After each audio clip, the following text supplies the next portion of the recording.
My name is Richard Ansett and I'm a photographer and I work with people and I'm a portrait photographer and I'm here in Hull because I have a very personal connection to Hull because I created a series of work here called Are You My Mum? One of the reasons that motivates me as a photographer is my adoption from birth, and because I was adopted in 1966 I don't have any information about my parents and where I came from. That information wasn't made readily available.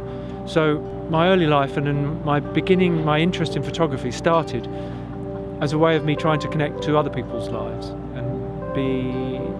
and find an excuse really to have a poke about inside everyone else's life and see how they were doing it. There is that sense in the adopted psychology of potentially always either consciously or subconsciously having something missing or feeling dislocated.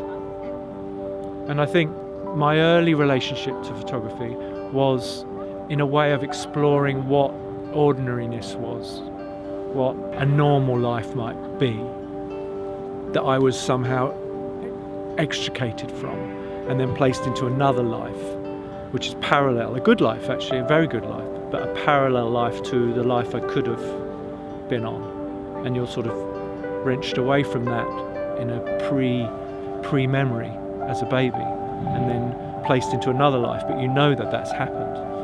And so photography, accidentally I stumbled across photography because I had great parents that threw everything at us to see what would stick, and photography seemed to be a very immediate way that created a response in me that I thought this was interesting. And I learned very quickly, without realizing that I was learning it, that I could explore other worlds and see how I fitted in relatively to that. So my portraits are very much me in the room with people. You don't see me, but they are portraits. So I will go to someone's house and most often I'll go to someone's house and literally I'm in the room with the people and start to sort of look at what other people's lives were like. I didn't actually realise that this is what I was doing, by the way. This is all being a middle-aged man now. I've had time to think about it and I go back and go, oh, that's what I do. At the time I was just fascinated by other people, but in hindsight it's very much a fascination with this idea of celebrating other people's lives relative to my own. So I was probably being quite hard on myself, but I was kind of like looking at other people's lives as a more complete version of my own because I always felt incomplete. And that inspired a whole career in photographing other people. I think my personal opinion of art is a language that replaces normal language. So we can't find the words to express what we're feeling. We don't know why we feel like we do. And that includes people who may consider themselves not to be artists. Because many people feel dislocated, but they don't know why they feel dislocated. I'm very lucky. I have a reason to blame for my sense of dislocation. A lot of people are wandering around feeling dislocated and they don't have that luxury of being able to label it as adoption. So in a way I'm a kind of a poster boy for everyone else's dislocation, which hopefully means that my work's more accessible beyond just my story.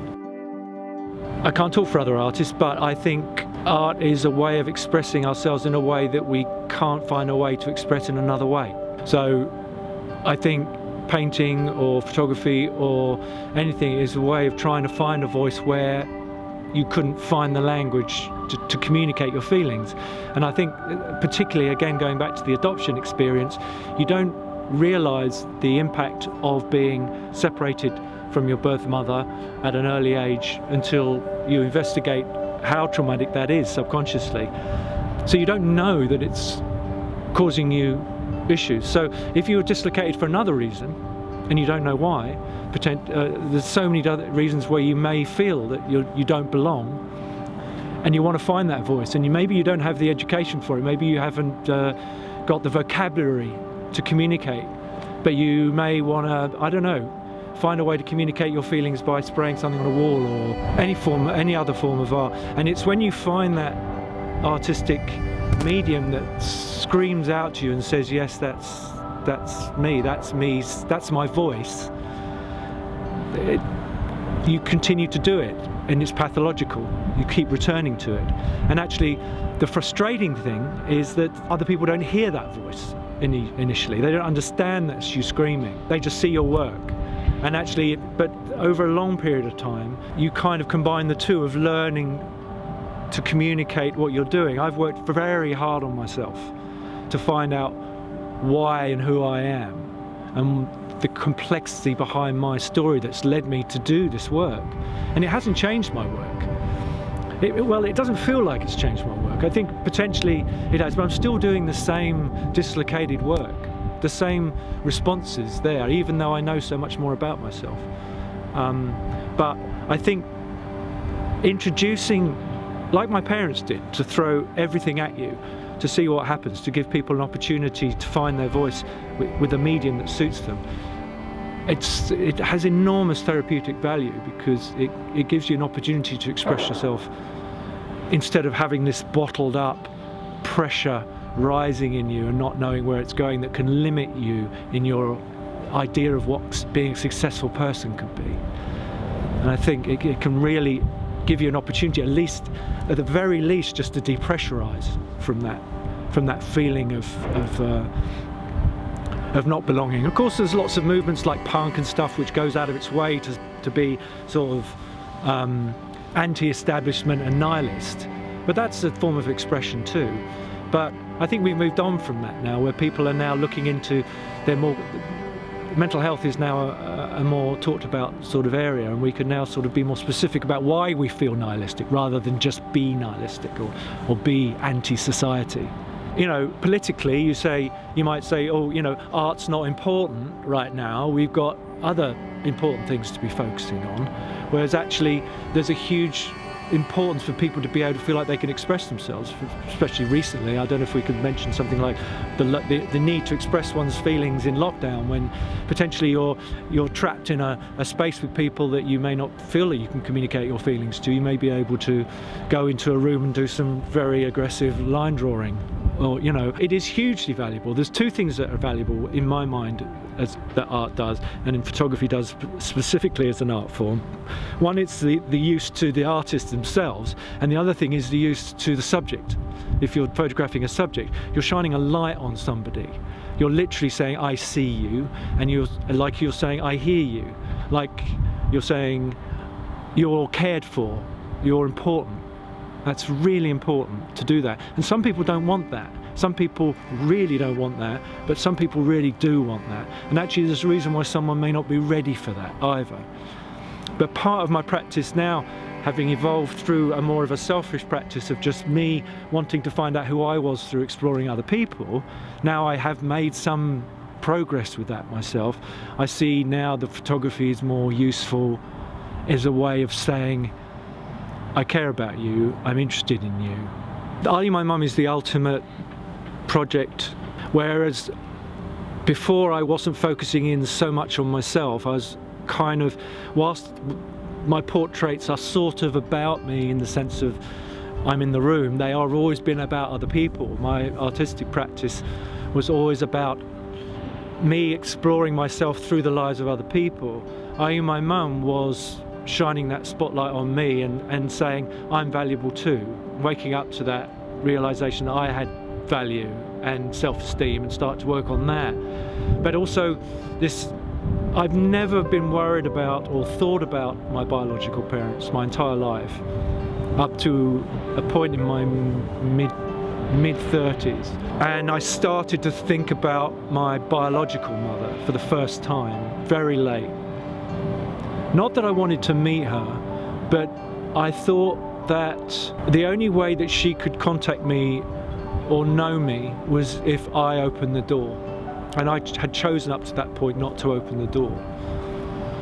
So I started to have a difficult relationship to my unknown biological mother, because I thought I had a responsibility to open that door for her if she wanted that relationship. Which is not entirely honest, because clearly there was a part of me that would want that too. and I wasn't quite at that point ready to accept that. So I decided to go through the process of seeing what that felt like, and I employed a private investigator. I went to the council to get my file, and I got my original file. And you sit in this counselling room and you open the file and you look at stuff and you learn stuff. And funnily enough, the more you learn about your past, the less you really know. It's very confusing. So I eventually contacted a private investigator. They don't charge very much. It was not like Magnum. And we found out that my mother, we found out a few things, but we found out initially that my mother lived in Hull. Through a friend of a friend. It was very difficult to find her, but we found out that she lived in Hull. We didn't know exactly where she was or who she was, but we knew she lived in Hull. And then through that process, through the investigator, we sent some tentative explorations to make contact with her. And we asked how she felt about moving that process forward, and she very quickly said she didn't want anything to do with me. So that's very difficult to even say that now, weirdly. It's very strange because it's another rejection from the original subconscious rejection of being given away by that same person as a child. And you're like, oh, okay, fine. But my response to that was to somehow kind of deal with that emotion of that rejection. I was completely totally respecting her views, was to try and find a way to deal with that. So I got on a train and I came to Hull to be in the city where she was. For no reason. It wasn't an art project at all. I just thought, right, I'll get on the train. I came up with some spurious excuse, but I basically got on the train and came up to Hull, and I was just in Hull, and it was the closest I could be to her without knowing her. And while I was here, I was just walking around, pottering around, looking at the city and just discovering the city. I started noticing old ladies of the age that she would be at. And I started to have this very strong emotional reaction to every old lady I saw, that it could be her. It's very powerful, and I'd just like to stress that it still happens now, coming up today. I got off the train and there was an old lady with one of those frames for walking. Literally, as I walked out of the station, there was an old lady there, and I immediately thought that could be my mother as I stepped out of the station today, which is why I come back here. So I cannot stress how emotionally connected I am to being here, because it's a place of almost knowing something. But it's so interesting to know that as a relatively sensible person, I'm making these very strange emotional connections to these people. So it wasn't going to be a project, but at that point, I felt like I should record. I didn't bring a camera with me to Hull that first visit when I came to just be near her. So I went to a chemist, and it was actually before mobile phones, just before mobile phones, so it's quite a few years ago. So I've got these instant throwaway windy cameras, and just started photographing, following ladies of a certain age and photographing them around the city. Not saying hello to them, because also there was this distance, which was also artistically, it represented my fear of necessarily not being ready to even confront her directly. So they had a strange distance to them, sort of daring to be nearer but not. And I created this set of images, and then went back to wherever I was, London, and then sat on the images for ages, for years, and they just sat, and I think it's very, very personal.